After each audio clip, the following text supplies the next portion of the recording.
Hi, good morning. Very good morning, one and all of you. This side Manish. Today I will explain about one another project which we are going to predict using unsupervised ML. That means machine learning through the Jupyter notebook in a VS Code. In the last video we already discussed like NumPy, pandas, these and all.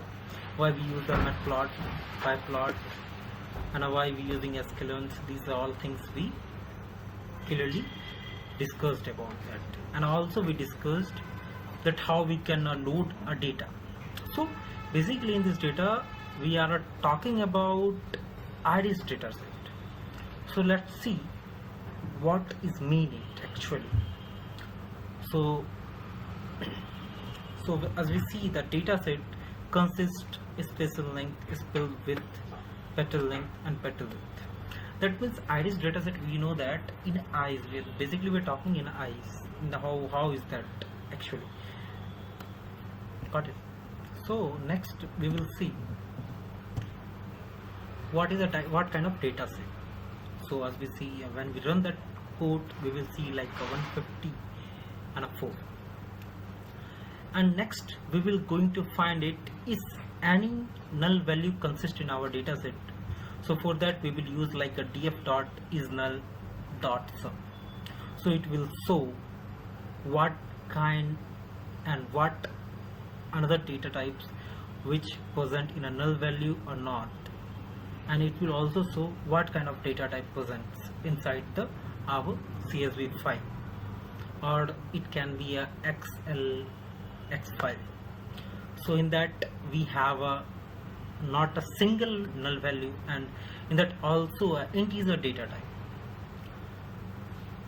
So another we will going to discuss like what is describe. We also discussed that what is the describe and all.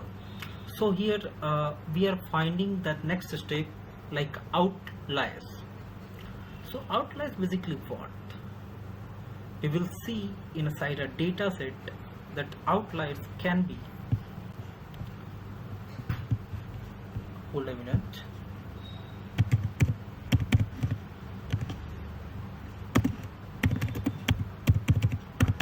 So outlier can be like we can say just like we have a data set, right? Data point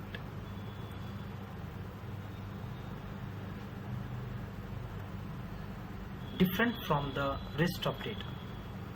We can say also like outliers can be caused by errors in a data entry, by unusual events, or by natural variations in the data. So see, we have a different kind way to use the outliners to identify, like Z-score function. Z-score function calculates the number of standard deviation data point is away from the mean. The data points have a Z-score greater than 3 or less than -3 are considered outliers. So this we see that meaning of it, right? For that we are using the plot.show. So any kind of visualization if we're going to see, then we can use the plot.show in this field. So it will show the field like so.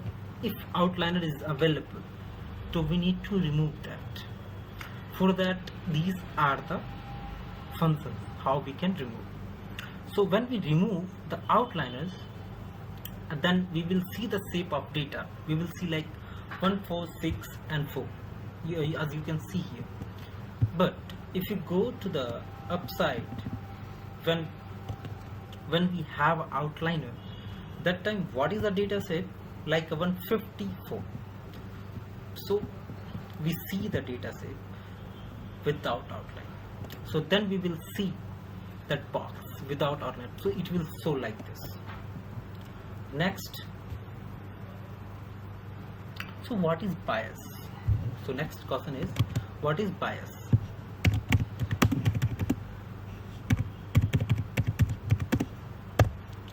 So bias basically what it can be. Just think about For an example, the bias is the standard scalar. We can also say bias in a Python refers to a systematic error in a model predictions. Bias can be a systematic error. When we are doing a model predictions, when I'm building such kind of model, that time we have a something like error. So it can refers to a systematic error. For example, in a starting of any calculation, we are doing any calculation. Starting we have some mismatch. 1 plus 1 we taken a 3. So next 3 plus 1 4. So that will be not the value exist in the present, which should be present exist in the past value. So it can be it refers. So next we will see the find the optimal number of cluster. So cluster, what it is exactly. So here nothing but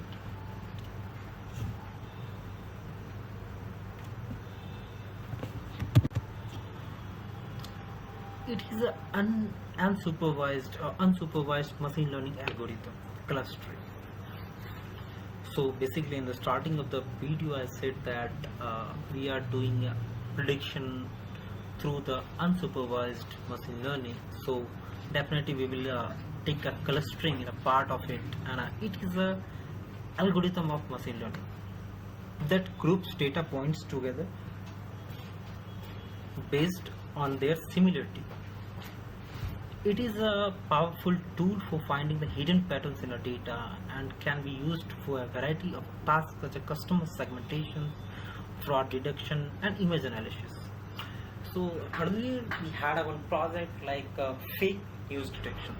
So that can be using a clustering.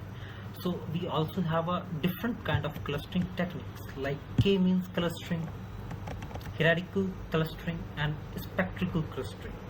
So k-mean clustering is a very usable method or algorithm. This algorithm groups a data point into k clusters, where k is a user defined parameter. Right. This algorithm works by iteratively assigning data points to the cluster with the closest mean. Like that, if you go and see that things, and you will get to know the types of clustering and all. So here we using the k-means clustering, right? So after that we will plotting the elbow curve or tree to find the number of clusters. So basically which you seeing that graph, it is representing the elbow, and there is no need to explain what elbow and all, right? So again we see that like k means here we can see that from the above elbow curve we can say that 3 is the optimal number of clusters, right? It can be 3, like yeah, this can be a number 3. Creating object the model and fitting it. So we will use the model equals to k-means and cluster equals to 3, max height 50, right, and model fit 10. So it can be a see the output like this. Okay, fine. So now let's check analysis of cluster fraud. So already I said that it can be while doing clustering method to when we are doing like unsupervised to find using the cluster, in that we are able to find like a fraud and all. So here we are going to find that analysis of cluster fraud. How it can be like here we see that, okay, right, now there is no like hierarchical clustering. So hierarchical clustering is nothing but algorithm creates a hierarchy of clusters by merging or splitting cluster based on their similarity. For example, we have an apple, set of apple A and B, and A and B both are similar. One thing I would like to tell you, like a similar thing cannot be a same thing cannot be a similar. Like apple, it's the same thing, but it cannot be similar, right? Bottle can be similar, but it cannot be same. It might be a different colors, different patterns, but its consistency, like its volume, is can be same. But so there are two main type of hierarchical clustering: agglomerate and divisive.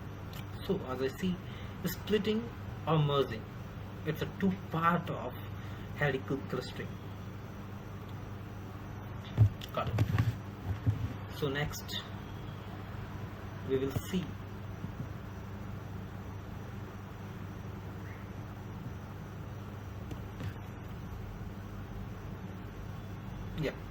when we see like both graph and like dendrogram graph, so we can see that everyone have a three cluster. We can say that there are three clusters, like a scatter plot to visualize the cluster, like you can see. Got it. So here our program is it. We successfully find out the plotting the centroid of the clusters. So there we need to find that one. That's all, and thank you for watching this. To more interactive sessions, you can ask me through the chat. I would like to help you. If you're feeling that any kind of like errors or something, so you can ask me that I will help you through that. Thank you very much.